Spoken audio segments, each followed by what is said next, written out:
I'll tell you one thing for free. We're doing the movie again. It's just started once more. We've got the Warner Brothers logo. And the Studio Canal indent. Here we go again. And I don't think I'm in any state to bring in a guest to deliver this. Although maybe my friend and colleague, Guy Montgomery, will correct me on that fact. But I'm pretty sure it's just going to be old Timbo and Guy taking you through the next watch of this film. We Are Your Friends. 2015. Megan Oppenheimer co-wrote it. And a man called Max Joseph co-wrote and directed it, and a man called Zac Efron starred in it.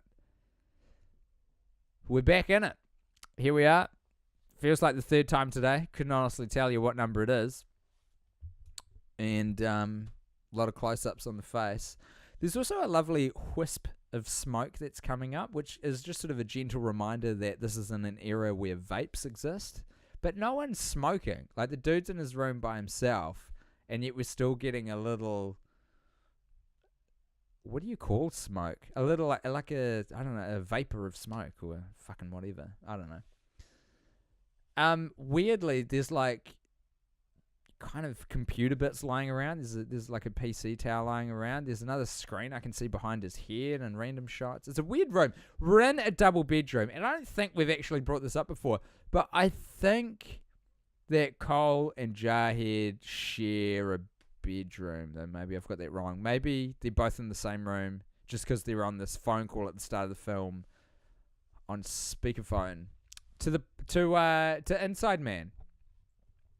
You remember Inside Man? We've met him a few times now. He lives inside a club and he's never seen the outside of the club. Great guy. We all love him. But he's had very limited life experience. And if you can't hear that laughter coming up on mic, guess what, everybody? Guy Montgomery's back into house, and he's carrying a few beers with him, which is a welcome addition to our environ currently. Got a lovely shot of Jar Dad in the background there, sitting at the breakfast table, chowing down on a bit of brekkie. And it reminds me that I haven't eaten in a few hours. Hey, do you want a salad? Oh my God, I forgot about the fucking salad. I don't want to eat on mic, though, and there's no fork. I got you, dude. Oh, that's your... Okay, we've got the salads backwards. This is your salad. Oh, we got different salads? Yeah, we got different salads. That's crazy to me. Thanks. Hey, am I with Tim Batt? Is that who I'm with right now? You surely are. You're joined by your friend Tim Batt. I wasn't sure if Tim Batt and Guy Montgomery would sort of have the nous to be able to find some guests to take us through a director's commentary. This looks impossible to eat. This salad looks insurmountable, to be honest. Oh, man. So, we're near the top of the movie. And Tell me about your bathroom voyage. We're sick of the movie now. No, we're not sick of the movie. We want to hear about it. The bathroom voyage was great. I had a fantastic pee. Thank you. So they want to make these guys look cool, right? These DJing sort of superfluous, friends of DJs. And the first way they try and do that to establish their coolness is they send them out with flyers to just hound people coming out of a university. That is not very cool at all. If anything, that looks annoying. I don't want some guy giving me a flyer to come watch him play music in a room. I think this is a particular point of sensitivity for us because we have had to fly before. We've been those dudes, not for a cool music gig, yeah, but for our own terrible comedy. Excellent comedy. Excellent comedy shows. It definitely says gig. Why would you get the words gig tattooed on your fingers, Jarhead? It doesn't make any sense to me. You look ridiculous. Don't you tell me to shut up, Johnny Depp. I'll talk when and as I must. Hey, dog, no one told you to shut up, just so we're all cool. Johnny Depp just shushed me straight down the fucking barrel, dude. Okay. He looked into my eyes. He put his finger up to his mouth, and he whispered the sound, shh. He does it every week. What we're doing is me eating this salad okay? Is this okay? Yeah, no, it's all good, man. But I just think what we're doing is it's crazy. Why are we watching this movie again? Man. Doesn't make sense. None of what we're doing here makes any sense to me. This salad, surprisingly good. It looked like it was going to be pretty tasty. Way better than I was expecting, actually. No, take the whole thing. It's messy. You take the whole thing. Okay, no worries. All right. Spindly Timbly Wimbly is full of food, and he's back on. So what have we got for this director's commentary? We got a movie. We are in an LA diner. Our four boys are poring over the pages of a Los Angeles property magazine, trying to figure out what their next port of call is. They're going to find a house, move in, claim it as their own bit of territory, have a lot of house parties there, become the neighbors that everyone hates, but are drawn in by the surrounding areas because it is the center of cool. And I'll tell you what they're going to do. Drugs. And I'll tell you what else they're going to do. Fight some dudes. And I'll tell you what else they're going to do. Sexual relations with multiple people. Boys, girls, everything. Everything you can think of. The pool, they're going to swim naked in it. Why? Because they consider that having sex with a swimming pool. Is that fair? I don't know. That's you what do the I math. think as well. It's like arguable. No, man. Are you having sex with the swimming pool if you swim in it naked? Yeah. If you come into it, then yeah, right? Otherwise, you're just having a swim.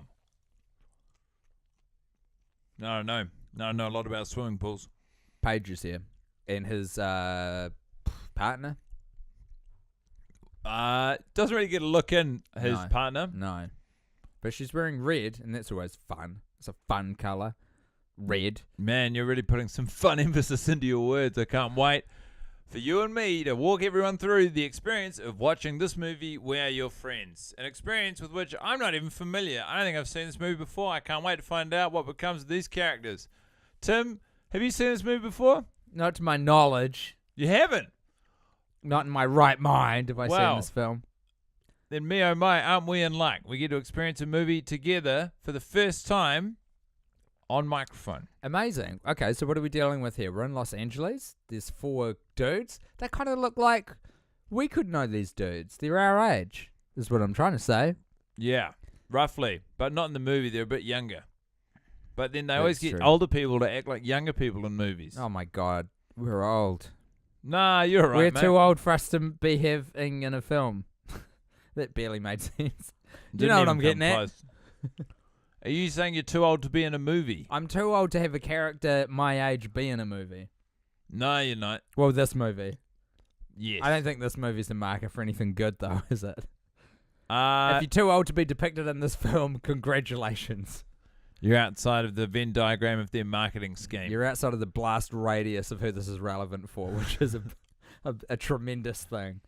Look, I gotta say, Maximum Joseph, if somehow you are listening to this particular episode of our podcast, let the record show that what we're saying is not in any way meant to be mean-spirited or directed at you.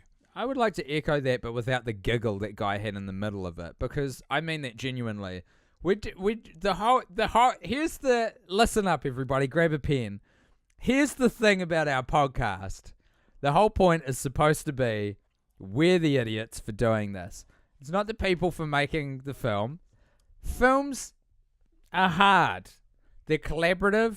It's very easy to fuck up making a film. You sound very condescending, my friend. But, well, I imagine I haven't made one.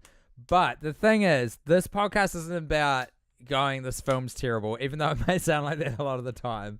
It's about going, Tim and Guy are silly men for continuing to watch a film. Yeah, so also, if you're listening, Maximum Joseph, we're sorry for being that mean, but we're not condoning what you did. I like do you know how we've decided to do a director's commentary? It's our commentary to the director of the film. Yeah, man. To the director, a commentary. Yeah. I appreciate your ambition. This fucking dude. He's the only character I think we've invented in this who deserves a spin-off as Clubman. Yeah. Clubman. Yeah, he is a funny guy. To be born and raised in a club. This DJ, according to IMDb, is meant to be famous. Yeah. Surely they all are. I guess so. I guess that's who aspiring DJs are meant to watch this movie, right?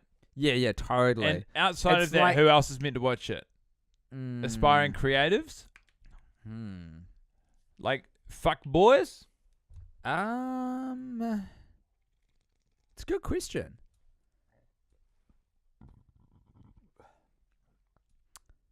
How many people are trying to be DJs? Is it enough to finance a film? I doubt that. And if the bloody books are anything to go by, Definitely not. no, sir. Here's Sarah again. I've only seen her 45 times before. And I'll tell you what, she looks great. Still keeping that trim figure I've always known her for. In fact, I'd wager to bet she hasn't put on an ounce. Sarah. Or lost an ounce. You look the same as the day I met you. You haven't aged a day. Mm. Johnny Weston, his decisions with hats, questionable. I've always forgiven James Reed's dance move here of taking his jacket off and swinging it around his head. But in the cold, hard, sober light of day, it is really Naff? tantamount to nothing. It's weird you don't hear enough these days. I think Naff died it ran its course. Naff died an appropriate death. Did anyone cool say naff, or was it just everyone's mum for a little bit? For our American listeners, naff means uncool. But Yeah. I'm not sure that anyone under 40's ever said it. I just think it's naff. The ironic thing about that word is it is what it's almost onomatopoeic, and that it is what it describes. It's an ugly word, which is why it never took off, I guess. Now, this is another great moment in We Are Your Friends where the soundtrack is doing all the heavy lifting. Absolutely. Although they did pretty well to get that confetti cannon slow motion shot. Yeah, That's but cool. also, That's a thing. I guess It's a thing. that does make sense, but where they use the confetti cannon in the context of a DJ playing in a nightclub doesn't make any sense, because this is like the low point of a song. They let it off before the actual drop, which is about to happen. Yeah. And then they just fade out so that they can have a conversation. It's deeply unsatisfying in that regard. Wow, I didn't realize I was dealing with Calvin Harris this watch of the film. Well, Tim, it's about time I told you. Calvin Harris is the DJ character I created. I am Calvin Harris. That blows my fucking head off. As well it should. The fact that I continue to do this with you is a huge mark of respect. Had a great point to make and it's gone now, I tell you that. Tell you that one for free.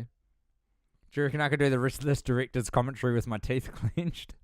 I think you can It do really anything you puts put a- your mind to. It puts a weird tone on your voice. Don't do it. It makes me really uncomfortable. It's not good, is it? Because it's it's very tense. It's It makes not you good think at of all. tension, especially when you've got T sounds. It's a hard one. It's a very hard one to get around, Guy. Guy Montgomery. That's what you're going to sound like in 10 years. Oh, no. Why? Am I going to get lockjaw one day and then never recover? That's exactly what's going to happen. Damn. What a threat. And A each threat day, from old Father Time, Guy Montgomery. That should be the next name of your show. Father Time. Father Time. It's quite good. And the Even post if is it just me doesn't- with my dick in a clock. Hard out. It doesn't even relate to a single joke you have in the show. Just Guy Montgomery presents Father Time. It'd be good. I'd enjoy it anyway. I'd buy a ticket. Man, I think under this circumstance, you'd enjoy anything which isn't what we're currently doing. Correct. Oh man, this fucking movie again, keeps presenting itself to us like a streaker in the park who hasn't learnt that no one cares what his junk looks like. This film is back again to reveal itself against its great coat but terrible undercarriage. You just keep talking and words just keep tumbling out. Yeah, I've been there, brother. Oh boy. God. So, hi everybody. We're still here. What's happening is Guy is too fucked to talk. And James Reed makes a description of a cig of weed, which is supposed to be reflective of our lives. I resent the accusation. Fuck up for a second. I'm making a point where he says the very philosophical. It's not about making it last. It's about enjoying it. He's talking about mixing tobacco with marijuana, and that we're here for a good time, not a long time. Is basically the crux of what he's saying. But he worded it shitter. Well, also, he threw away a perfectly good joint, which I always find funny but disrespectful. Is it a joint if it's got tobacco in it though? I It's a don't know. spliff. Yeah. Sure, it's a spliff. Whatever it was still good to go. This cunt is sorry. drinking whiskey from a flask in the back of an Uber, and there's something I actually enjoy about that. Yeah, I could see- it's an I could- Uber Lux. I could see me doing that. You could see you doing that. I've really curbed my drinking though recently. Good on you, man. No, not intentionally, and I'm not proud of it. Yeah, good on you. No, it's terrible. No, it's all good. It's neither good nor bad. I'm not into it, eh? I want to get back on the wagon. Or off it. Fucking who has ever gotten to the bottom of how that saying works, eh? Boy, howdy. Gee willikers. The painting's about to wink at us, which I have respectfully always enjoyed. Yeah, it's a cool moment. It's like, oh, It you is a guys cool are having moment. fun. It's hard now. It's genuinely impossible to know how I feel about what's happening in the movie. Their hair is identical, look. If you look at their hairlines, they've both got the same, like, pokey uppy bits. That's wild, man. That is wild. Zac Efron Has and Zac James Efron ever had a Fearless. beard? Not that I've seen, dude. Are you supplanting it on him in your own mind's Photoshop? Yeah, I was just then. I think he wouldn't How look did he turn out? not bad. He'd have to work pretty hard to fuck it up.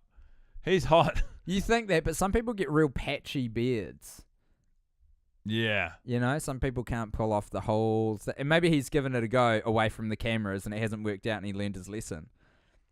Plus, his image is sort of a bit of a clean cut dude. Yeah, but You know, people love professionally. mucking around with their images. Oh, boy, do they. They love subverting them. Living their lives. Living La Vida Loca, as an inspirational figure in my life and yours once said. Was I that am, of Enrique course, Iglesias? talking about Enrique Iglesias' father, Lionel Richie. Lionel Richie. Great guy. Father to one person I know of.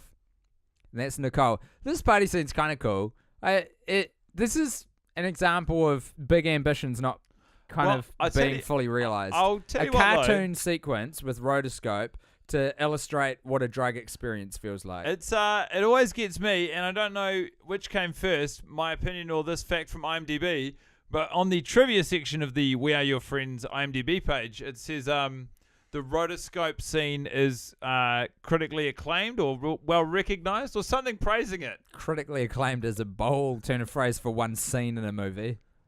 Yeah, that's true. Well, it was praised, maybe. The Yeah. rotoscope scene was Lauded. praised. Sounds like a potential sentence.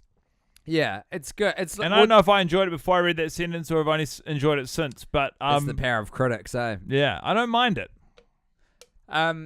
What an interesting fucking tidbit. It is one of My those. God, this movie has reduced me to a puddle, sir. We are plumbing the depths now. But I mean, what I wanted to say was nothing interesting. I've taken a long time to articulate the point that it's like a music video, which is probably something we say every fucking week or something. I don't even give a shit anymore. I don't even give a damn. Looking at a lot of empty pills in this. Those lights are harsh, eh? Do you want one of these beers? Oh, always, mate. It says beer on it, so Thank you know you. it's quality. It's the truth. Pretense of Eternity tour. Like, fuck me, eh? Yeah, fuck Palpable. you, dude. Oh, I didn't. Okay, let me do. You're right. I'm just You do resetting. your I'm resetting a timer. Guy's resetting a timer, and I've got to update all of my people who aren't friends with Guy on how our current process is tracking. How is your process tracking, Tim? I feel like neither of us are really firing on all cylinders anymore. Well, you can only fire on all cylinders for X amount of time, and when that time is gone, you know, what are you firing on then? You're walking in Memphis. I'm walking on sunshine.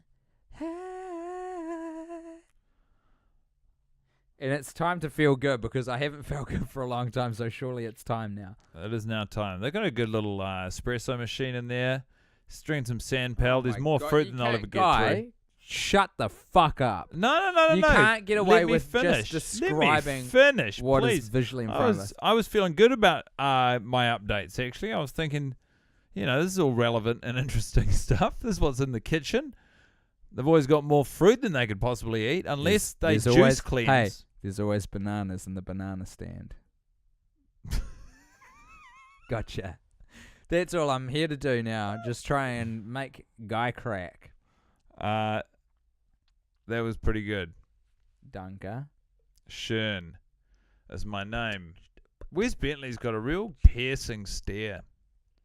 Yeah, man. What did you think of the movie American Beauty? Have you seen it? Yeah, I did ages and ages ago. It was probably one of the first films, to be honest, that turned me on to Kevin Spacey, because I'm a young man, and that was sort of my introduction to him. And then, I guess, I saw a couple movies. Oh, I saw that fucking one where he plays a teacher at MIT, a professor of mathematics who goes to Vegas with his students and like learns how to card count and shit. Oh, yeah. Burning down the house or something. Or Sure, we'll go with that. Yeah. Yeah. Another one. That movie was not as good as the trailer suggested it would be. No. But still, like, it was a good... that movie's fine on a plane. I read the book of that movie. How was the book? It was exactly the same experience as the movie. Really? Like, in principle, it was sort of interesting looking, and then it was so empty. The experience was like, well, that was a fucking kind of interesting story, pretty poorly told. Yeah, the elevator pitch is fantastic. It's just like, listen, you know how Vegas fucks everyone? Well, these nerdy MIT mathematics students learned a way to fuck Vegas, and you're going to see the story unfold in front of your eyes, either by words or pictures, depending on if you read the book or saw the film. Both simultaneously. On how they fucked them. And then you kind of see it, and it's like, oh, yeah. I guess you're right. Good enough. Close enough is good enough. Yeah. The Valley. We're back. A pretty uninspiring view. It's just you and me, Valley. We spent a little bit of time in the Valley, didn't we, Guy? We've been to the Valley before. Did we go to a party in the Valley? Possibly. Oh, yeah. Didn't we? Wasn't that the time we were in that car with that chick who was fucking drunk as and like going entirely too fast? Do you remember what I'm talking about? Don't name her. But I think her name was Kate. I vaguely remember being very scared in a car with someone else driving it. There's an added tension where you are going to a country that drives on the opposing side of the road to the one that you've been brought up on. So you're at a base level of a little bit tense. And then this woman we thought was kind of fine. Apparently, no. She'd had a lot to drink and she was driving real quick. And I was nervous. Yeah. It's fair to be nervous when you get into a car with someone who's been drinking. I think everyone made a bad decision that night. But then we went to Malibu and we had a great time. Great anecdote, well told. Go the Mighty Boys. Forever and ever. And always. Fuck me dead. I think we might have pushed ourselves one step too far. Absolutely not. Once more by going through the three-peat. No. Absolutely not. The reigning champs. Here we go. Dude, we're here and we're ready to boogie and we're ready to claim our ground. Director's commentary and go. Welcome, ladies and gentlemen, to We Are Your Friends. Tim and Guy here to take you through a film that has continued to challenge us every single week. We're not going to fuck around with you. We're going to bring you right into the start of the actual film, which is our introduction to Paige, the secret but very real main character of this film. Who is Paige, I hear you ask? Well, I've told you many weeks, all in a row, but I'll tell you again. He is the true father figure, Gandalf the Grey, if you will, of this movie. He loves high finance, he loves getting money, he loves beautiful women, and he loves having people under him who he can boss around. He's an alpha. He struts around telling everyone he hates paper and he hates computers and he loves numbers, but only some numbers, because not all numbers will make you money. But the kind that he's dealing with, and property and diamond fucking, that will make you rich. Why does he have a baseball bat all the time? He's vaguely threatening. I forgot to tell you that before, but this guy gets tailored shirts and baseball bats, and he wears both of them at all times, like a goddamn fashion accessory. He'll throw money at you if you start to question him while you're there so that he can keep you on the hook. In the business, we call that hook money, because that hooks you into sticking around, and then you get hooked when this dude fucking punches you in the face for not making you enough money to bring in the next poor schmucks to continue this pyramid scheme he's atop of. Am I right? Or am I right? Ah, you are correct, my friend. And now these fucking plebeians who he's just hired think it's a good idea to sniff the money he put in an envelope for them. Guys, have you seen Paige? That guy fucks around with drugs and money 24/7. Yeah, You're pretty much sniffing his asshole or nostril. Either way, it's not a good idea. You're going to get sick. You're going to get pink eye. Whoa, sniffing someone's nostril has just popped its way down. That is by far the worst image I've had in a bit, dude. Couple of weeks at least. Don't worry. No. I'm here, so we're all here now. Sniffing someone's nostril. What the fuck? That is visceral. how. Yeah, I guess if you go into the actual physical mechanics of it, it's a challenge. But the idea of it being, if you sniff an open note, you're sniffing up someone's nose. You find that uncomfortable. I know no one can hear it because probably no one's watching the movie at the time. But this track, which they cut away from way too quick, I fucking dig. And then we're off to another fucking song Something that I else. like way less. Yeah, Wes Bentley's holding court, and everyone's looking at him like he's interesting. That's this film, eh? No confidence. It's just like pick a thing and stick to it. Pick one song that you think is good and stick to it. Don't cut away from it too It's early. about DJing. They have to cut away from songs. Yeah. That's literally the pursuit of the main character. Yeah, but like not within a scene though. You don't have to. You could just pick. If you're like, do you know what? This movie. This track, this song is what we call it when it's music, but one film. This track Nice insider info. may not have done tremendously when it came out on the charts, but it responds to something in my soul and vice versa, and I know it's great. And I know that if I bring it to the people, they will respond in kind, the people who are my intended audience for this film. But instead, the music supervisor's gone, just fucking get a bunch of shit, give it 20 seconds each, cast that net super fucking wide, because this movie sucks. We need to draw in as many people and friends of DJs as we can. That's where they're at. They're relying on people who are personally putting tracks into the film to come and see the movie. That is such just a to small make market. the movie back. And also, all of those people will be used to and expect comps. So I don't even see how then you can expect to get any turnover of bums on seats. Just to let you guys know, comps is an industry term for complimentary tickets, which means they're free. It's when you get invited to go to something for free. Not everybody knows that. They do now. Yeah. But everybody listens to this podcast, and you just informed everybody. It's a pleasure to have someone so wise in the ways of the world on board. This is a pretty good As one an too. ignoramus, someone who knows very little about the ways of the world, I sort of look to you as a guiding light, someone who I can turn to in a time of need or ignorance. The fluorescent lights that are on in the studio are harsh. Hey. I hadn't really looked at it that way before, Tim, but now that you've put it in that light, Oh, I'm sorry. Oh, nice. I got to say I agree completely. But I don't know how to. I don't know if we'll ever use it, but we're recording a couple of pictures as well while we're doing this, and they require light, so it's a tricky. You don't need to hear any of this. I hadn't really thought about it like that, Tim, but I agree. These people don't need to hear any of this. I like that I can always look to you as a source of wisdom, light, and hope in my times of need. House sucks. We put it in the movie so we could take a big old steaming turd on it. Then there's hardcore. It exists too. Stabby red shorts, man. You love the Stevie Red Shorts, Fucking man. love eh? him. You've always Fucking love liked him. You've always compared him to a friend of yours who would move a stick at a death metal concert or something. You've always been able to like kind of climb in there and experience it with him. I just had a bunch of friends who were into death metal at high school. I think it's a composite. A bunch of mates of mine. Oh my god, this guy can DJ. This guy's got some skills. It's a slow zoom into James Reed's face, everyone, while Zaccoli's on the decks, just to, put you in the room with us.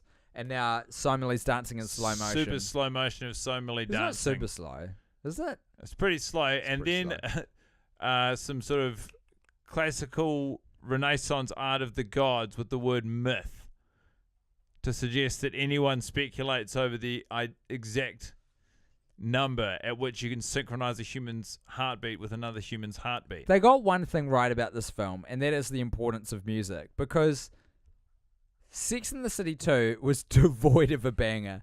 Not a single one. Liza Minnelli's show-stopping turn of Beyonce's All the Single Ladies No.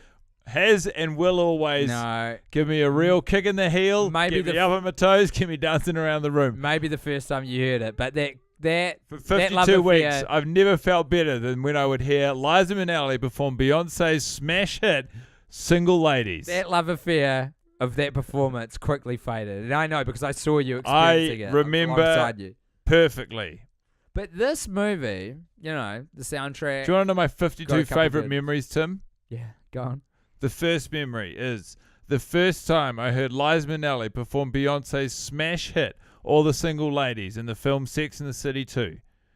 My second life highlight is the second time I heard Liza Minnelli perform Beyonce's smash hit, All the Single Ladies, in the movie Sex and the City 2. My third life highlight was when I saw Liza Minnelli perform Beyonce's smash hit, All the Single Ladies, in the film Sex and the City 2. My fourth life highlight was when I saw Liza Minnelli perform Beyonce's smash hit single, All the Single Ladies, in the film Sex and the City 2. My fifth life highlight was when I saw Liza Minnelli perform Beyonce's smash hit, All the Single Ladies, in the film Sex and the City 2. My sixth life highlight, thank you for asking, that would be when I saw Liza Minnelli perform Beyonce's smash hit, All the Single Ladies, in the film Sex and the City 2. My seventh life highlight, I thought we wouldn't get around to it, is actually when I saw Liza Minnelli perform Beyonce's smash hit, All the Single Ladies, in Sex and the City 2. My eighth life highlight, that would be when I saw Liza Minnelli herself perform Beyonce from Destiny's Child, Beyonce Knowles' smash hit single, All the Single Ladies, in Sex and the City 2. My ninth life highlight, at a stretch, probably when I saw Liza Minnelli perform Beyonce's smash hit, All the Single Ladies, in the film Sex and the City 2. My 10th life highlight, if I can go back that far, would be when I saw Liza Minnelli perform Beyonce's smash hit single, All the Single Ladies, in the critically maligned, unjustly in my opinion, Sex and the City 2, the sequel to the first Sex and the City film, Sex and the City. My 11th life highlight would be when I saw Liza Minnelli perform Beyonce's single, which was a smash hit at the time, All the Single Ladies, in the film Sex and the City 2. My 12th life highlight would be when I saw Liza Minnelli perform Beyonce's smash hit single, All the Single Ladies, in Sex and the City 2. My 13th life highlight would be when I saw Liza Minnelli perform Beyonce Knowles' smash hit single, All the Single Ladies, in Sex and the City 2. My 14th life highlight would be when I saw, do you want to guess who? Joe Namath? Liza Minnelli's smashing performance of Beyonce's smash hit single, All the Single Ladies, in Sex and the City 2. My 15th life highlight would be when I saw Liza Minnelli perform Beyonce's single. Do you want to guess which single?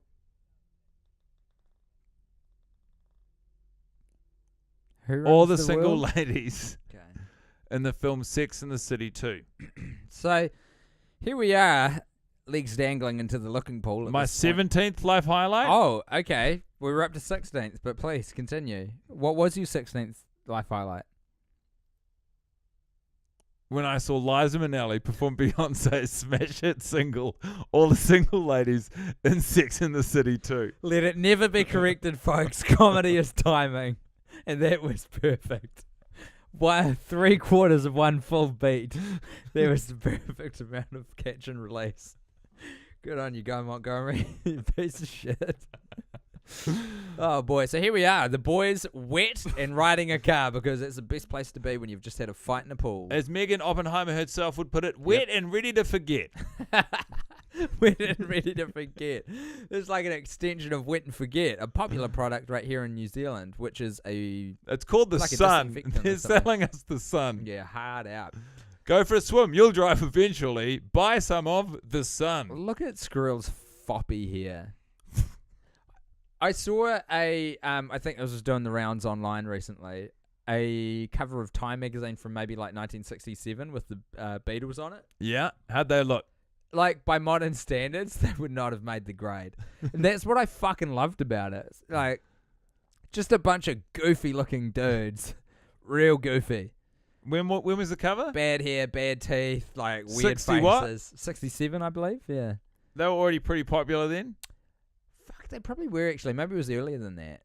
But 67 juts out in my head for some reason. It was like after the I initial like that. invasion, Beatlemania into the States, it was their return. It was kind of their second tour, but they were still very much like a boy band. Weren't they popular? Weren't they something? Didn't they do well? It is seriously kind of crazy to think that there'll probably never be another shared cultural experience on par with the Beatles because we're so fractured now. Everyone's found their own little tribes and interests and things. Yeah. I reckon. That was back in the days where, there's 3 TV channels, there's 5 good movies out for the year, you can read 1 of 2 newspapers. Everything was a lot more... We called a spade, and every second Thursday you'd fuck your mailbox with everyone else in the street. That's right, and you call that a spade as well, even though it wasn't a spade, but you call it a spade just so that you could hide your activities. What were you doing the other night, mate? Just messing around with the spade. Everyone would know what coded language you were, what you were alluding to with that. You're putting your dick in a letterbox on a weekly basis, bi-weekly, fortnightly. Does that mean male and female weeks? Hey-o. That's so weak. Yeah. Look, I'm scrambling for anything at this point in time, guy, How much money's written on that check? $1,200. You? Sorry, this is James Reed paying Zaccoli for the DJ set he did at a daytime party. We've never found out how much he actually gets. Guy, go. I reckon it's $50,000. Oh, come on, dude. Be real for a second. That's why I reckon... Yeah. You're silly. You're silly, Billy. $4,000. Truly? That's too much. How much money do you think he has? He's not in a castle. He's in a nice LA apartment. Well, not apartment. It is a house. I'll give him that. He's got a pool. He's not paying $4,000. Like, that's not the kind of money where you just make shit up, is it? No, you're probably right. He's probably not paying him $4,000. It might even be wouldn't pay way him. less than what I said. Diddly do. I said $1,200. It might be like $500. That'd still be a fucking great paycheck for this guy. Yeah, but it's enough for him to be uncomfortable.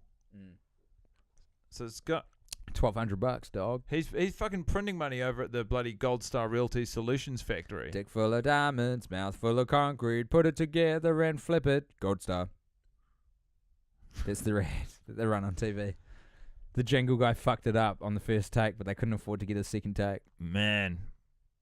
Good thing he's such a good improviser. Passable. The first time you hear it, you're like, yeah, that kind of makes sense. The second time you hear it, you're like, hold on a second. The third time you hear it, like, how is this still on the air? They should have taken some of the money that they spent on keeping it on the air and put that towards a second take of the song. Yeah, for the amount of airplay it's getting, you'd think someone would be able to redistribute that budget. But alas. Hey, the movie's still going, everybody. Just want to give you a quick update on that. And I'll tell you what's happening. We're still in the studio that we were talking about before. Zac Efron's got free reign of this thing while Max Joseph fucks his girlfriend. I say the fact that this is the third time we've watched this movie in a row and at no point... okay. Pull back the curtain. The cat's out of the bag. You fucked up, guy. We have been watching the film while Megan Oppenheimer and Max Joseph were in here. We were watching it in a different room so we'd stay up to speed with what was going on. Same screen, different room. You do the math. But yeah, go on. Our inability to really engage with it on a long-term storytelling basis is damning. It's like trying to engage with tissue paper, dude. You cut right through it. Like, what is there to process here? It's just Zac Efron's pretty face. That's the film. Here's what we're going to do. Get some EDM tracks and Zac Efron's face. I'm looking forward to when Zac Efron's old enough to be in romantic comedies where he's like a husband to someone. Oh, he's there. I reckon he's just there now. No way. Like, I'm talking about... But isn't he that in Neighbours? Salt and Pepper. What is that called? No, he's a frat boy in Bad Neighbours. No, the second one. I thought He's still young. Oh, is he still young? Okay. Salt and Pepper Zac Efron. Dude. Trying to keep a family together. You're so right. Trying to keep a relationship together. Whatever it is, I want in. Zac Efron is the natural heir to the George Clooney throne. Questions, comments, is he ready to sit down? You tell me he's ready to sit down with the big boys? 100, dude. I don't know who's going to become the new Brad Pitt, but you know what I want to see from the pair of them? A fucking Ocean's 11 reboot, dog. at the 30-year anniversary of their reboot. You want more Ocean's 11. I don't want more Ocean's 11. I want Ocean's 11 again, but different. So I don't want Ocean's like 15 or whatever we're up to. You've got Ocean's 11's being made with an all-woman cast right now. Is that true? That's true. There's a photo of them on a subway somewhere. Who's in it? It's an all-star cast. I can't remember the details. Can't remember a single one. You misogynist. I think Rihanna. Really? Yeah. I'm pretty sure. Not even an actor by traditional standards. She was in a movie on a boat that wasn't under siege. That narrows it down. Was it Speed 2? No, and it also wasn't Under Siege 2. Was it Titanic? Not that I know of. Was it Overboard? With Kurt Russell and Goldie Hawn. Was it Battleships? Have you ever seen Overboard? No. Overboard's they did like an original soundtrack theme song for it, and it is fucking excellent. I encourage everyone listening. I don't know how I stumbled upon it. I have no idea how I stumbled upon it the first time, but as soon as I heard it, I was like, this thing is excellent. And you know how much I love movie soundtrack music. Yeah, you do. You really like it. This was something very special. Do you know, one of my biggest regrets is that I wasn't in town when Hans Zimmer was here doing his live concert. And I've heard from people who were at that gig, they say it was just fucking excellent. That Hans Zimmer knows his stuff, huh? He knows his way around a film. He's got a very familiar name to me. Oh, he's the composer for a lot of movies. What are some of his compositions? I think he did all the Dark Knight OSTs. He did... That can't be true because I did all of the Dark Knight OST. He did... I think I'd know if someone else was taking credit for doing the entire Dark Knight original soundtrack. Google him, mate. He's everywhere. That's what I think. So now... Also, I don't think I got my due credit for doing the entire original soundtrack for the Dark Knight. I thought I did a bang-up job on that score. Now we're in it. Don't. 3 times is enough, okay? Now we're in a scene where we're trying to set up for where we need to go. This is like something that doesn't need to be in the movie, but it's essentially glue. It's just sticking 2 bits together. An adhesive. It's doing its job. I mean, it's certainly not a highlight for me. Not what like do we need to do next? 17th highlight. We need to get to Clarissa's. How are we going to do it? We're going to be in a bar and tell a bad story about Roman fountains. Not Roman fountains, Rome and fountains. The fountains in Rome are by definition Roman fountains, but that is not wrong. Specifically what we're talking about. We're talking about fountains in the city. It's a very small distinction, but it's necessary to make. Roman fountainhead. What I was about to tell you, though, Tim, is the 17th highlight in my life. Please. It's when I saw Liza Minnelli perform Beyonce's smash hit single, All the Single Ladies, in the film Sex and the City 2. I don't know why I wanted to tell that anecdote specifically then, but I did. That's all there is for it. Would you like to tell me about the 18th top experience? The highlight of my life, personally. Yes. It's hard to say. There are so many positive memories that, thinking back, I can reflect on, but I suppose it would be the 18th best memory or highlight of my life would be when I think I saw Liza Minnelli perform Beyonce's hit single, All the Single Ladies, in the film Sex and the City 2. At a pinch. Oh, these boys are about to get punched.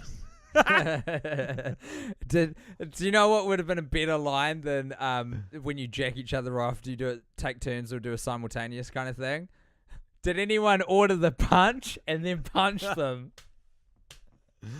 Tim, they should have got you in for a punch up on the script. Was anyone thirsty for punch? Yeah, I get Both it. work.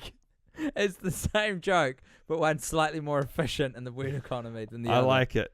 Do you know, you would have been good going in to punch the script up while they were still working on it before they filmed it. Absolutely. But I feel like as a team, if they called us in to rewrite the script for the 48th draft, or just for a redraft after we've seen it 48 times, it'd be fun.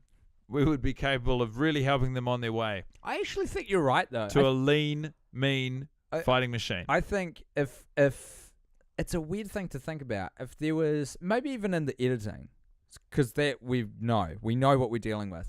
But if you assembled all the same crew and cast and locations and everything together, and Guy and I were now in charge.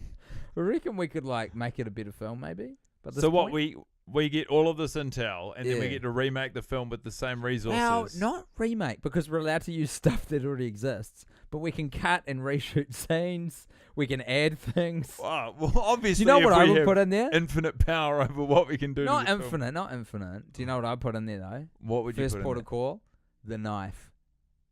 He would be in this movie. Where would the knife feature? I think he would belong to Zac Efron's character, Zakoly, the crying DJ, and I think he would wield him at very unpredictable times.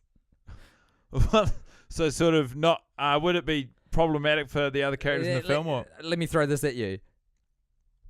When Zac Efron's character, Zakoly, the crying DJ, performs a hate crime and punches some dudes, that's when you would expect the knife to come up, but that's not when he comes up. It's at Squirrel's funeral. that I feel like is certainly a wrinkle that you could put in the film. So because you don't really get to see him close up at the funeral, so he just draws out the knife and just holds it. Wields it. He's flashing around. He's throwing it about, putting it in people's faces. Yeah. Oh man, I don't know about that. Oh, this is a fun car ride because it reminds me of when you and me were driving around Los Angeles, you know? In fact, specifically, this car ride that they're on reminds me of the time when we drove from LA to Joshua Tree. And there were so many windmills, I think, and solar panels along the way. I felt like there were quite a bit, but not so many. Huge amount. What was that drive? About 2 hours? Maybe longer? Man, I couldn't relay any of the details. It was fucking cool, man. We went out there. Listeners of season 1 will remember. We went out there in our juicy camper van and we watched the film and we stayed the night in Joshua Tree National Park, and it was awesome.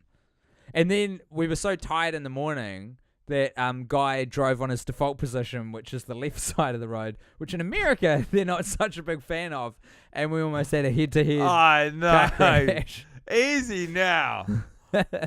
We didn't nearly have a head-to-head. I just did it down a very small road. Yeah, till a car came at us in the same lane, but in an opposite direction. I think I handled it very well. Oh, we didn't die, so yeah, to an extent. I don't think anyone even honked a horn. So relaxed was the engagement. Good times. Anyway, we're out of the car in the movie now, and we're at the Ferris wheel. Oh, we're about to go to the Ferris wheel to meet Zakoly's love interest. So I'm like, oh my god, I'm so sick of all that. You're like a teacher who's tired of teaching the same curriculum. I'm actually not sure where I'm verbalizing anything that's in the film at this point, because it's like, if you are listening to the podcast, Right now. I mean, you're not here for the film. That's not what this is. No. You're here for something else. I don't know We've if we can never provide it cracked right what now. it is, but you're here for something else. It's just, the film's just happening around us.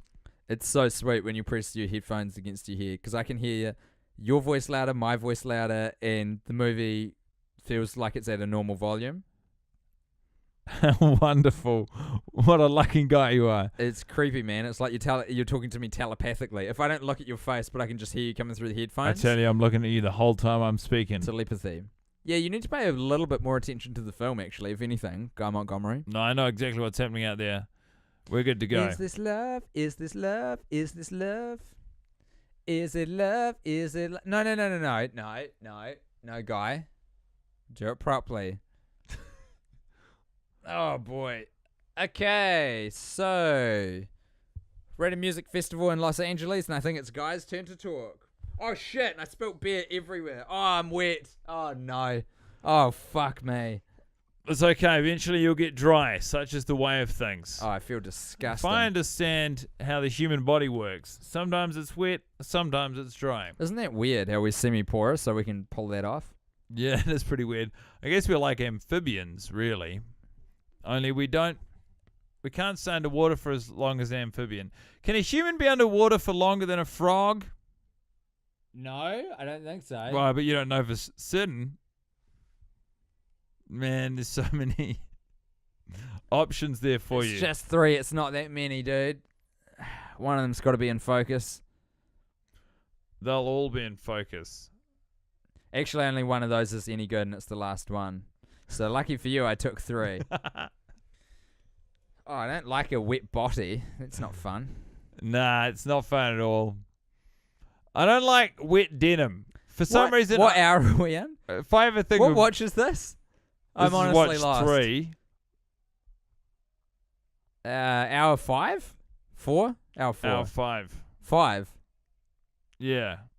Okay, we'll go with that. Sorry, guy, you were saying something that isn't me talking? Yeah, I was saying the idea of wearing wet denim socks has always been one of the least appealing ideas to me. Oh, tell me about it. Wet socks, nothing worse than that. I don't even think denim socks exist. Oh, denim. Wet socks is denim bad. socks. Wet denim is bad. Together, wet denim socks. With our powers combined, we're the worst. No, thank you. We're like an anti-Captain Planet. Captain Moon? Just spitballing here. I don't think we ever see Zac Efron take his jeans off. I said it last week. I'll say it again. Oh my god, you're a fucking dunce. No, I'm smart. No, you're not. What's dude. the opposite of the dunce? The ducks. I'm the ducks of the I podcast. wonder if that is a buzz. The dunce and the... I don't know if you're going to love this photo that I've selected of us. That sounds like confirmation that I won't. Yeah, it sure does. And I'm also not sure if I got the hour right under your instruction. Oh, anyway, look, admin, we don't need to bring that into the old potty. Hot potato. So, we're back in that great ad-libbed improv scene that we know so well and love so bad. And that is the hotel post-coitus. A scene where some food is going to get ordered and some actors are going to flub some scripts. Again, we don't know for certain in the world of the story that this is post-coitus. Go fuck yourself? Nah, dog, I'm all over it. They got great chemistry in the morning. Do you think they do? Because I would disagree with you wholeheartedly. They seem like until they start talking to each other. I think they're physical chemistry they're they've both got. sexy people. They've Both got sexy good stuff people. going on, but this is no good. I don't know. You know what? Hey, I'll tell you what I heard from the Male Gaze, another podcast featuring 2 mates of ours. They reckon Zac Efron likes boys. And my theory, I reckon he likes everybody. Because that chemistry is real. He's a horn dog, and he loves everybody. He is probably very well a horn dog. But, you know, if you're a good actor, if you're an actor worth their salt, which Zac Efron is, I'd definitely pay him in salt. I think it's the acting thing. Even money, yeah. I think it's the old acting Because thing. I understand acting. It's when you portray, you know, a different, or not a different necessarily, You put but on a skin that Yeah. isn't your skin. exactly. Yeah, Not that's what I love physically. about it. Cannibals are the best actors because they have no problem with cutting a person open and occupying their epidermis. Very different trades, I think. And being a Oh. cannibal isn't even a trade, really. Mm. It's more of a crime. Don't put that photo as her. Don't do that. Don't Change it. set Change that. it up, dog. Change it up. You made a huge mistake already. Do you ever think about that stuff? When you're taking an action, do you ever go, what's the worst kind of outcome possible to this? However unlikely, what's the worst outcome? And then how do I remove the only that circumstance where that would be happening is if you're doing an action which you're not certain of. So it's like, what's the worst outcome? Because if that's the way you think of every action, then you wouldn't get anything done. That's how I think about most stuff. What's the worst outcome of this? Yeah. Hard. I didn't realize you heard Paige so well. Did you hear Laughing him? really Yeah. loudly while Tanya Romero is on the phone asking He says- for someone who isn't there. He goes, exactly. It's a good bit of work.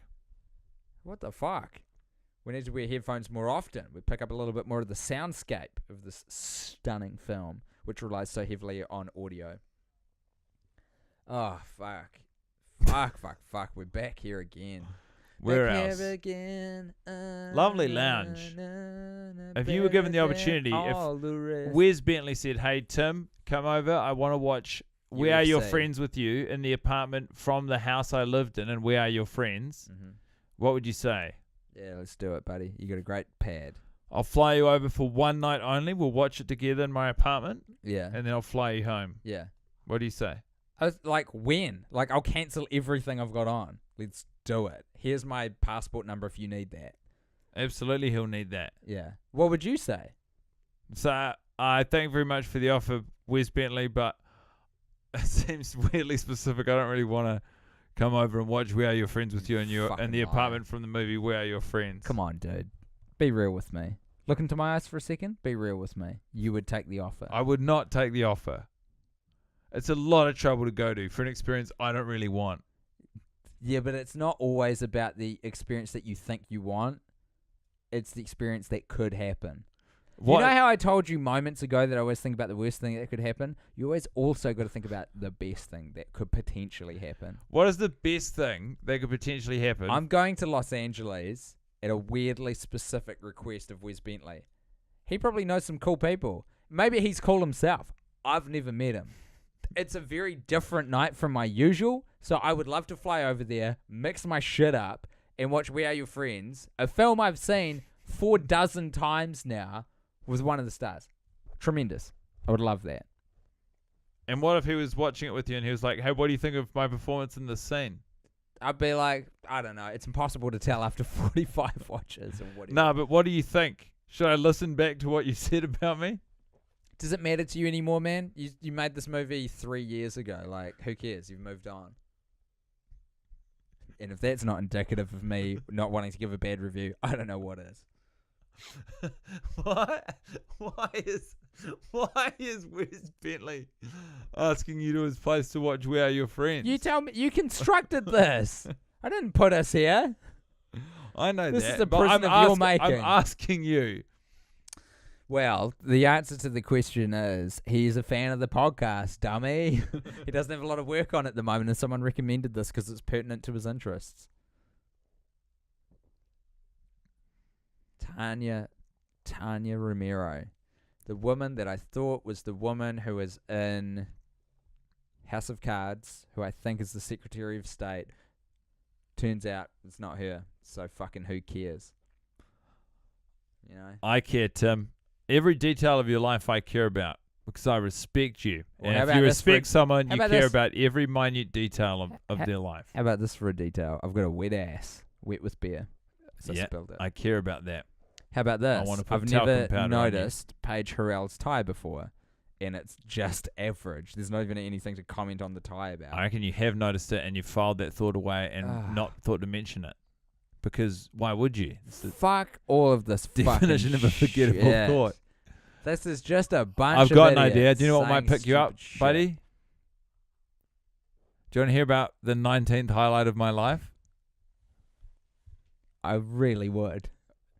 So when I saw Liza Minnelli perform Beyonce's Beyonce's smash hit, All the Single Ladies, in the film Sex and the City 2. 20th.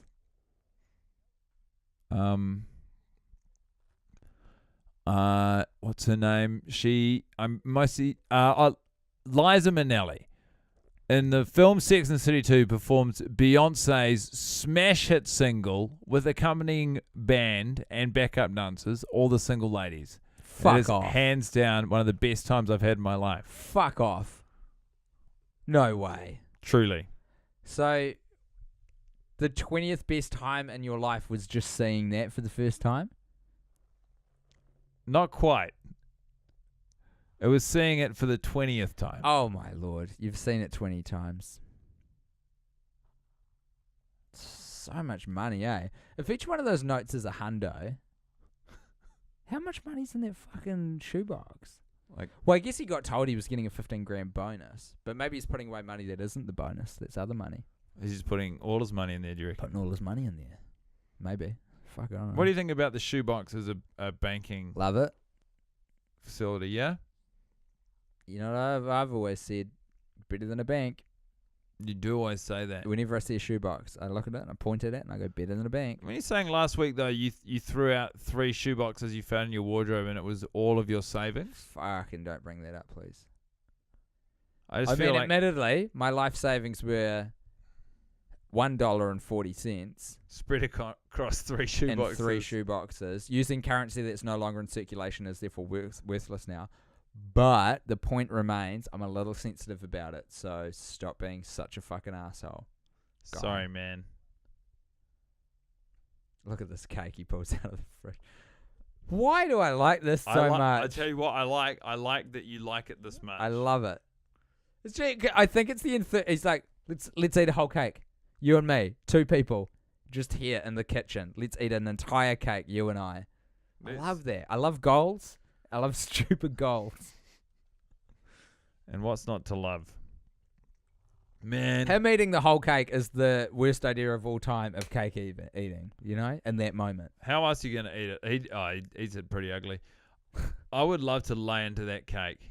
It's a good looking cake, actually. It's got that beautiful frosting that you only get on either Christmas or wedding cakes. You don't often get that on a birthday cake, in my experience. That white, solid sort of like frosting. vanilla buttery sort of icing. Yeah. Though it's white. It's like it's a pure white. It's not like a vanilla off-white yellow. It's a pure white in color. I don't even know how to describe the taste except icing. You know? I'm sure that our American Cake listeners icing. will be able to relate to that. I think icing is a flavor in America. Oh my God. Why am I getting a flashback of a long-running argument we had with Paul F. Tompkins and his audience when we guested on Spontaneous Nation about cake? What the fuck was all that about? Icing, probably. Presumably. It was about icing. The same trap. We called it... Oh, they call it frosting. The same honey trap that's been we laid call it by icing. us ourselves. I think we did it again. That's pretty awesome, though, that at one point... Now, I could die happy, man. At one point in our lives, we got in a... don't know if this is the adjective. Dialectical back and forth with Paul F. Tompkins about our respective ways of describing the thing you put on cake. I think wasn't the twist that we all agreed in the end? Yeah. I think we couldn't quite tee it up, but yeah, I think you might be right. Drank so much liquid, eh? Yeah, are you full of... Absolutely. You got a full bladder? But I refuse to succumb to my own biological urges because I'm an evolved being. I think that's a silly being. Silly, you're right. Silly Billy. Yeah, you said it, James Reed from the Feelers. Why Fucking don't hell, you okay. get a lap dance from this lady? Hey everyone, welcome to the director's commentary. We're in a fucking strip club now, and Zac Efron's puking. God, that's disgusting. It's all about to go down because he foolishly saved Sophie and him as his photo for Sophie when she calls, and then even more foolishly left his cell phone on the table with James Reed from the Feelers.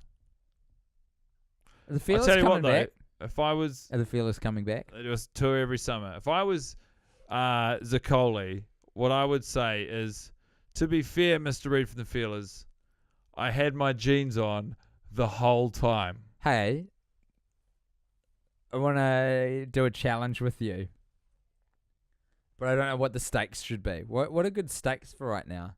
I don't Finish know. your beer. How much beer you got left? Not much. What's the challenge? Yeah, we only get a little bit too. That we both try and take a guess at what the most recent time the Feelers played the Coro Gold was. Or the Corriglen Tavern. Corriglen. Sorry, yeah. Corriglen. I think it was... Hold on. We've got to figure out stakes before we put answers. I'll bet you a vinyl copy of the Feelers smash album Super System.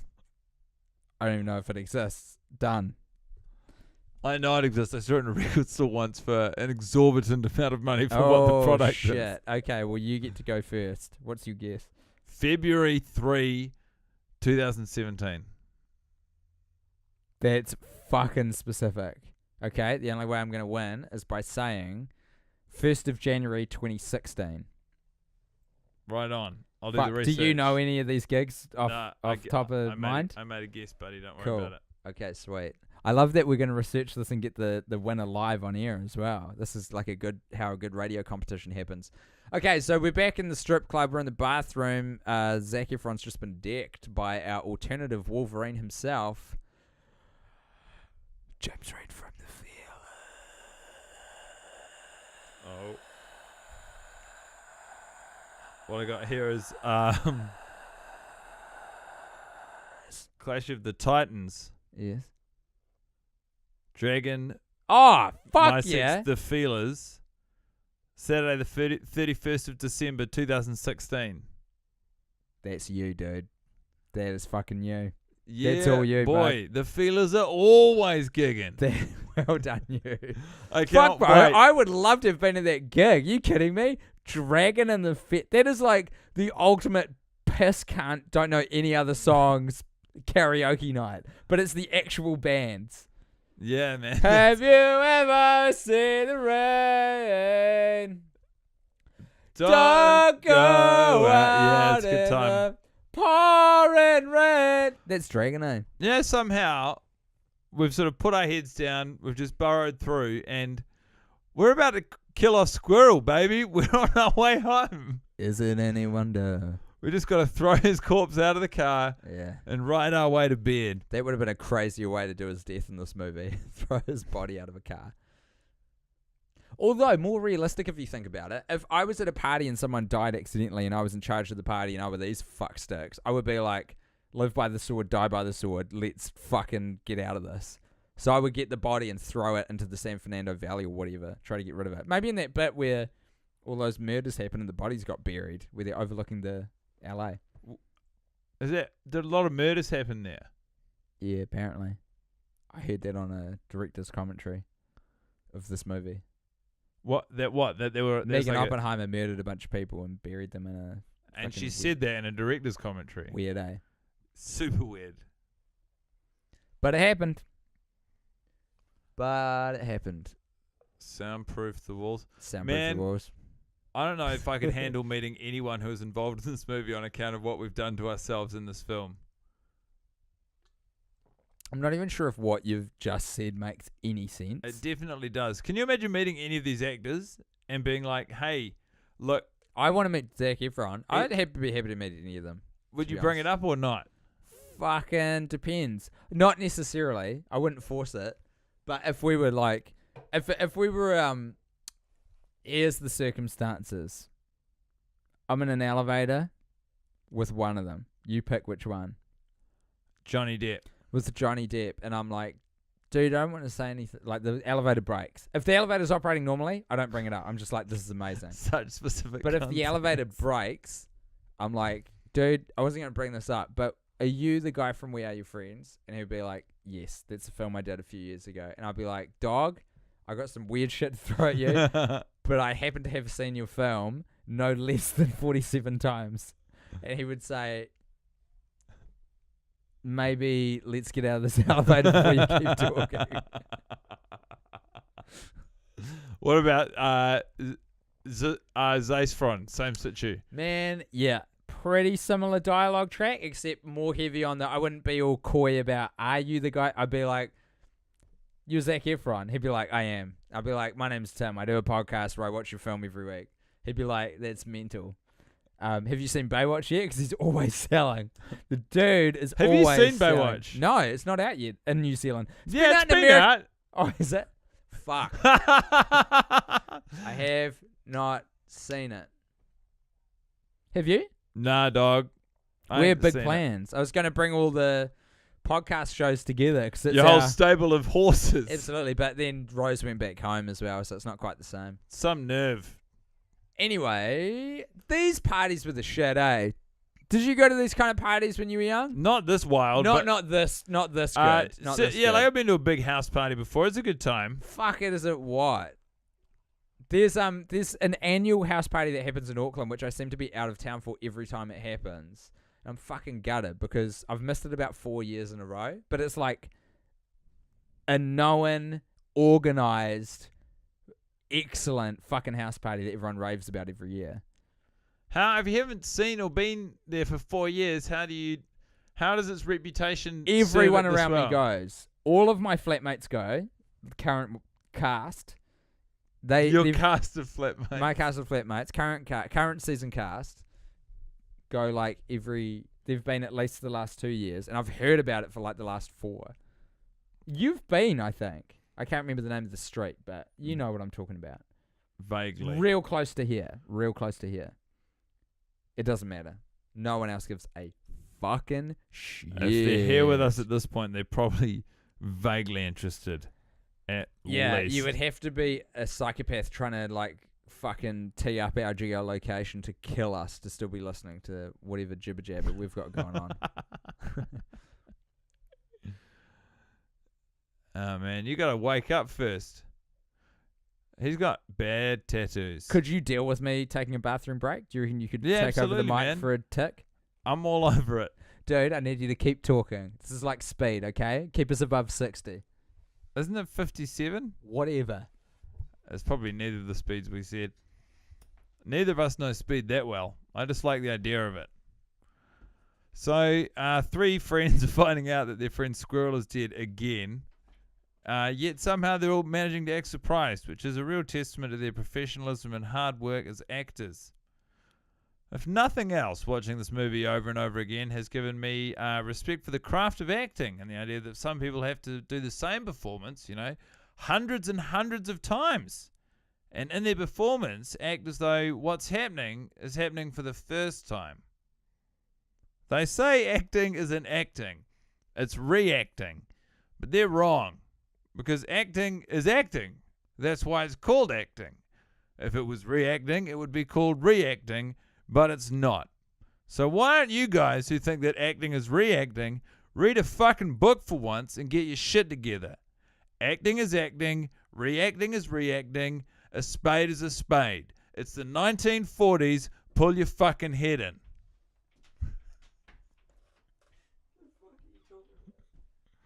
They're all kind of upset that their friend Squirrel's dead, but I gotta say, after 49 weeks, they're probably getting pretty used to him bailing on them at this time by now. Don't worry about me, Tim. I was just giving the good boys a lecture on performance. I'm not even sure that there's enough oxygen in this room for us to supposed to be in here at this point. We need like a carbon dioxide scrubber like they have on shuttles going into space, This is what was wrong with Apollo 13. 11? 11. I've got personal problems with all of the Apollos. Do you? You don't think man should be on the moon? I don't think man should leave Earth. When we built it, we'll go down with the ship. You think we built the planet? It's what any good captain will do. We built this planet, and by Jove, we'll go down on it too. Have we got chippies in here? Yeah, man. Okay, here's what we need. Guy, more of everything. Okay? So all of the things that we have, we're going to need more of them, all right? Can you tee that up? Yeah, I'll do my best. Thanks, mate. Just a quick drinks break for the boys. My lord. What you can hear on the Director's Commentary is the rustle of desperation as we try and put enough fuel into our bodies to drag ourselves to the finish line of this, our third screening of the relentlessly infuriating Maximum Joseph's magnum opus, We Are Your Friends. Oh, I really don't want to eat or chew on the mic. It's a gross thing to hear people do. Baby. And the problem is, we've got Doritos, which, as anyone who eats Doritos knows, they don't do anything. They just evaporate on your tongue and you get the sensation of eating food, but without any of the nutritional or energy benefits. Or immediate satisfaction. You get a salty, thirsty mouth. It's just gone. It's just like, whatever this was, I think it was just, you temporarily solidified corn syrup. But it melted as soon as it hit my tongue. It's nothing. How do you make a Dorito? What are you deep frying? Cornstarch? Okay, according to the ingredient, this is how much respect we pay to the movie right now. I am proceeding to read you the ingredients list of Cheese Supreme flavored Doritos corn chips. Ingredient from chief weight to least. Corn, vegetable oils, brackets, soy, cheese powder, brackets, milk, salt, buttermilk powder, brackets, milk, wheat powder, whey protein concentrate, brackets, milk, tomato powder, flavor enhancers 621, 631, and 627, onion powder, whey powder, brackets, milk, garlic powder, dextrose, sugar, natural flavor, mineral salt 339, food acids, lactic acid, citric acid, spice, white pepper, colors 110, 150D, contains gluten, contains milk, all milk products contain soybeans or soybean products. That does not sound like an appealing snack to this, Intrepid eater. bipartisan punter. A bipartisan punter. That should be your food blog. We just want to eat more of them, though, because they do nothing. Oh, man. How can you read out that laundry list of chemicals and keep poisoning your body? Not chemical. Everything's chemicals. No, man, not me. I'm made of flesh and bone. Don't you dare fucking tell me I got a chemical in my body, or so help me God, I will reach across these 2 chairs and I will strangle you, good sir. Sweet ass live in ignorance, see if I give a shit. So where we are right now is old Did mate you just having quote a whiskey. Friedrich Nietzsche? No? I feel like what you just said, that whole ignorance thing, was a Friedrich Nietzsche quote. What did I say? I don't give a shit.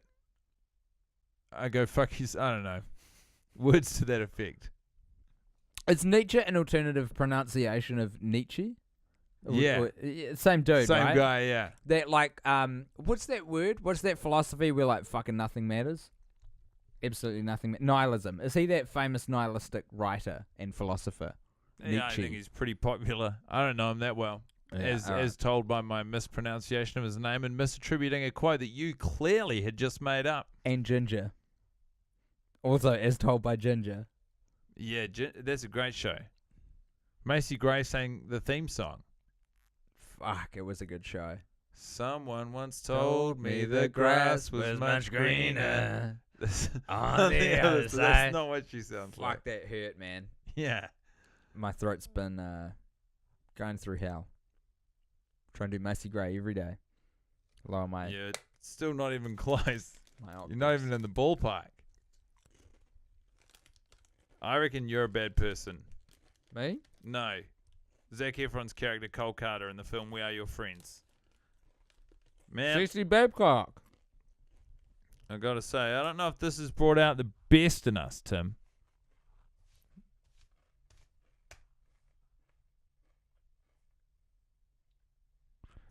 How are those Doritos I'm just going? chewing on Doritos. I'm sorry for the absence. I'm back. You're right. Oh, do you know what he's drinking? A whiskey. Do you know what I could go for? A whiskey. Yeah, dude. And I actually, this is a tricky... You're right. Do what you gotta do, man. No, here's what's tricky. No, I can't in good conscience do it. Oh, unless we leave some. So I've got a small bottle of beautiful old single malt that my parents bought for me, intended for myself and my fiancée. No, you Which can't. I suggest- You can't bring that up here. I want to have some whiskey, though. Wouldn't that be nice? Wouldn't it be nice if we drank whiskey? This is not how I imagined you proposing to me, Tim. Your friends? The piano music is not helping the mood of this, eh? It's helping you, not me. Am I going to ask you to marry me? No. Wait, I did ask you to marry me. When? If you think about it. Just now? No, think about it. I asked you to marry me. Oh, yeah. Hey. Yeah, all right, Dad, with your dad jokes. That's not good, though. It's a technicality. That sounds like a really bad job. Whoa, his headphones are resting on that table in the background. Never noticed that. Neither had I. Fucking hell, mind God blown. damn, what a game changer. You know, that's kind of put this entire movie in a whole new light for me. Do you know what? No kidding. This might be the worst director's commentary that's ever been, like, recorded down Undoubtedly. in any medium. I don't feel so bad about it because I know that we laid down some quality several hours ago. But as it stands, I agree that what we're doing is tantamount to disrespectful to both the film and ourselves and you, who's still listening. And Doritos are sponsoring this episode. It's a great way to sponsor Doritos with a bit of cotton mouth. Try Doritos. I love them. I'm just eating them. And I apologize for that because, you know, I've said it once, I've said it 1,000 times. Nothing grosser than eating on the mic. That's beautiful, isn't it? Just a bit of running and some birds. It's quite a relaxing sensation. The helicopter always freaks me out. Yeah. Yeah. I don't like hearing a helicopter flying overhead. Who does? No one. That's the answer. End. Helicopter's good. Oi. Do chuck in some more calming fucking incense or whatever. Incense, like burning incense. Or whatever kind of incense there is for a calming atmosphere, you know? Helicopters are scary. Let's unscary them. For me personally, or for Zaccoli? For us. For us, We're scared. I once I bought a record that was called Relaxing Sounds. Relax, don't do it. And it was a series when of you different wanna get through it. different relaxing sounds that you could play. So one of them was like a bubbling brook, Mm. you know, and the other one was a garden in springtime. And the garden in springtime, it had birds, it had sort of the distant sound of people playing. And then another one of the features that would play, it was like a 14-minute recording of a relaxing garden in springtime. Another one was the sound, and far in the distance, you can gently hear the sound of a lawnmower for hearing someone else work is also relaxing. And I was like, hot damn, what bold person in the recording studio was like, I tell you what else would really help people take a load off. It's the sound of a grunty-ass lawnmower toiling away. Did it work though? Considering it absolutely. sounded like it was far off. Yeah, of course it worked. That's fucking cool, man. That's a good shout from the audio engineer for sure. You know, real good shout. Pretty good gig designing relaxing noises. Do you think you could do it as an alternative backup career to stand-up comedy if that whole thing doesn't pan out? Yeah, absolutely. What's the most relaxing sound that you would put down that no one's done before, like it's untapped territory? I got a playlist I've been working on that no one else has put together in exactly the same order that I have. Can you please let me know what's on there? Do you want to hear what's on the playlist? Because it Would love coincides to. perfectly with several of my personal life highlights. I thought it might. The first song on the playlist and my 21st personal life highlight is Liza Minnelli performing Beyonce's smash hit single, All the Single Ladies, in the film Sex and the City 2. The second song on the playlist and my 22nd life highlight is Liza Minnelli performing Beyonce's smash hit single, All the Single Ladies, in the film Sex and the City 2. The third song on the playlist and my 23rd personal highlight is Liza Minnelli performing Beyonce's smash hit All the Single Ladies in the film Sex and the City 2. My 24th personal highlight and the fourth song on the playlist that I'm describing to you is, of course, Liza Minnelli's performance of the Beyonce Knowles, or Beyonce as her recording name is. Maybe even Beyonce Carter. I don't know if she took Sean Carter's name or not. Regardless, it's Liza Minnelli's performance of Beyonce's smash hit single, All the Single Ladies, taken from the film Sex and the City 2. Let me stop you there, guy. No one gives a shit. I mean, you're going on a bit. You know? You're droning. Easy now. Oh, shit. We're almost at the end of the film. I really want to get to 52. Fuck. Doesn't seem feasible, really, does it? These Doritos need to go. I tell you what, every time I tell you about one of my personal life highlights, the line of Doritos remaining to be eaten in the bag goes down, which I love. It's like a superpower. Hey, my name's Zac Efron. I'm about to play some dumbass shit I've been working on for you all. I'm sorry that the catering's terrible and there's not enough water or porta potties in this car park, but hey, them's be the breaks sometimes. Here goes. It's the sound of me farting for 3 minutes and 52 seconds, remixed by me. I remixed it with the power of my farts pointing into a mouse so that it would click at random times. If the farts sound like there's no real rhyme or reason to them, that's because there isn't. That's how farting works. And more specifically, farting into a microphone and then farting to mix them together works. Anyway, please enjoy. And if any of you are dying from dehydration, that's not my problem. You signed a release form. Fuck you. I'm Zac Efron. I'm getting out of here. Just a tremendous tone to put over a bunch of punters who have come to see a music gig. I like to kick off with the most animosity in that kind of environment. If someone's paid money to be somewhere, you want to kick off and go, greetings, fuck faces Yeah. and shitheads. Here's how shit's Thin gonna out- work around here. Yeah, thin out the fakers from the real fans. Thin out that herd. Get rid of the fucking plebeians. Yeah, get rid of the people who aren't for real. Do you know who you're left with then? People who love abuse. And I mean, what better way to get rich than just be left with those people and then make them buy a bunch of t-shirts? You just stand there with a microphone in your hand and a USB. It doesn't work if you say and USB, although that's technically grammatically correct. And USB. And USB. Nah. You just say a USB. Isn't it weird? I've always thought that about... There was another bear sitting around for me somewhere. Can you see it? Is it behind my head or something? Is it there? Is it over there? It's somewhere. I can't see shit, boy. One of these fucking... maybe we do need to delve into the old bucket. Oh, is that yours? No, that'll be you. Oh, it's an empty one. Lot of. Do you know what I'm noticing around us? A lot of empty beer cans. A lot of dead You Marines. chuck us. Is there anything going on in that box? There's Yeah, a cool. beer. Oh, just the one, eh? Oh, what about on there? Are they all dead too? Yeah, boy. Fuck, we've got through a couple of beers, haven't we? All told. What about that one above your head? No, that's dead too, huh? Okay. That guy, he's dead also. Okay. They're all gone, buddy. Okay, well, we'll start on the pronies then. I had them in the back closet. Well, as far as I know, unless you've got a nasty surprise in store for me, at the tail end of this song playing out, we can finally excuse ourselves from our civic duty of watching and discussing this film over and over. Oh, my God. Oh, God. How do you feel about the experiment of watching it thrice consecutively? Dude, I am so sorry.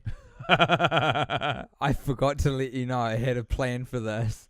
And that was for us to watch it a fourth time in a row. Yeah, you're doing a bit, eh? Not at all. Not at all. You have got to be taking the fucking piss.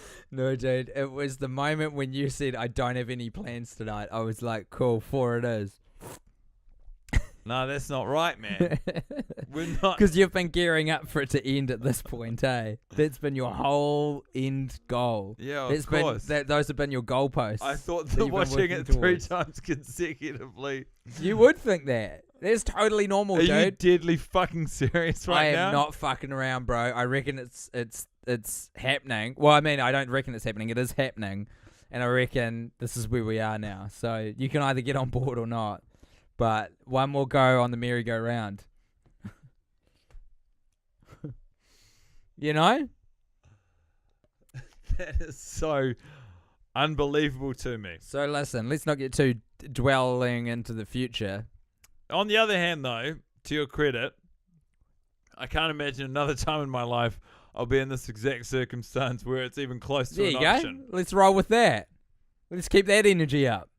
I can't imagine it lasting for another hour and 35 fucking minutes. Okay, so, I mean, we're at the conclusion of watch number 3, and let me say, the payoff is tiny. That's what sucks about this movie so much. It's not that it's, like, the worst movie ever, but it's just the payoff for what they set up is so disproportionately terrible. Yeah. Nothing earned. Nothing ventured, nothing gained. Nothing ventured, nothing gained. It's precisely it, man. You're right about that. Oh, man, I just am processing the fact that I'm about to watch this movie all over again. You ready for that shit, boy? I got to load up on, like, Yeah, we got to get a bunch of stuff in our system. Tell you that for free. just even sugar, just anything that keep me going, keep this engine going. These days, everybody want to talk, but they got nothing to say. I can't believe this. When you move your mouth, it's just a bunch of gibberish. You want some chocolate, buddy? Yeah, I'd love some, dude. Is that dark as well? Cacao. Thank you. Oh, no. We're not supposed to both eat at the same time. I forgot the rule. Things change, dude. Yeah, they do. Sorry, everybody, but, you know, we're at the end of watch 3. Give us a little bit of slack. If you're not enjoying this, you just fast forward to when we start watching the movie for a 4th time. Which is in about a minute. And then don't enjoy that instead of not enjoying this. Oh my goodness. Okay, so here we go. Here's a shoehorn of a payoff, and it's Somali being in a night class for like a community college. What's Learning she about studying? we don't know what. Is it law? Maybe. Here's Johnny Depp He's at a cast call of other Johnny Depps. And apparently, this is Jarhead's dream, being a fucking doorman. Gutted, bro. Show us Squirrel. Squirrel, reveal yourself. Dog. That's so dark. Literally, he would have worms going in and out of his eyeballs. Like I need to see him. I need to see his tombstone. I say this with the greatest of respect, but did you just fart recently? No. This room has gotten toxic. Man, I did not. That is the cumulative impact of us. That's just you and me? It's you and me sitting in here working hard. God damn. Isn't that absurd that right now what feels like the hardest work possible in the world is just sitting in the same spot and watching a movie? No, it's not hard. That's why I added another watch, dude. We're all right. We're okay. We can do No, I this. do think there is credit to it. It is hard. Like, it's the amount of torture that you're putting yourself through. We're hard workers, dude. You and me. They We're say hard workers. Work smart, not hard. That's what they say. But that's when you get in your 40s. When you're in your 20s, you got to put in the hard graft. Is that the word? Graph? Oh, man. What are we going to talk about? Emily Ratajkowski and Johnny Weston and Shiloh Fernandez. Shiloh Fernandez. That's Shiloh. whose name we got to remember. Alex Schaeffer. And him. Wes Bentley. Hey, as you could probably guess, we're at the credits of the film. Yeah. I'm ready. My guy. This is madness. Yeah, isn't it? Okay. We need to fucking reset, resettle, refocus, restart, be reborn, rejuvenate, and get in there once more. We can do this. You and I. I believe in us. I believe in us too. Do you wanna, if not the whiskey that you're going to propose to me with, maybe do you want to get some of those lovely, refreshing beers? Yeah, whatevs. Do you want me to get them, or are you going to get them? I can get them if you want, but I'm not stopping what's happening right now. This is a continuous process. Yeah, I know. If you get them, I'll keep talking. You want me to get them? I'm good company. Okay. Take it from me. I've spent a lot of time with me. So I guess as the sun sets on one screening of We Are Your Friends and the sun rises on another, they're gone.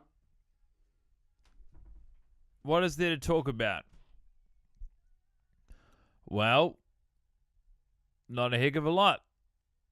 One of the people in this film is credited just with the name Posso. I suppose the other thing I could do is start telling you about some of the other highlights of my life, if you're interested.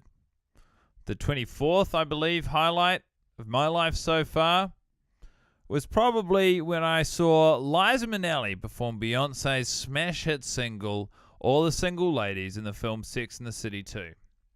The 25th highlight, arguably, almost definitely, in fact, when I saw Liza Minnelli perform Beyonce's smash hit single, All the Single Ladies, in the film Sex and the City 2.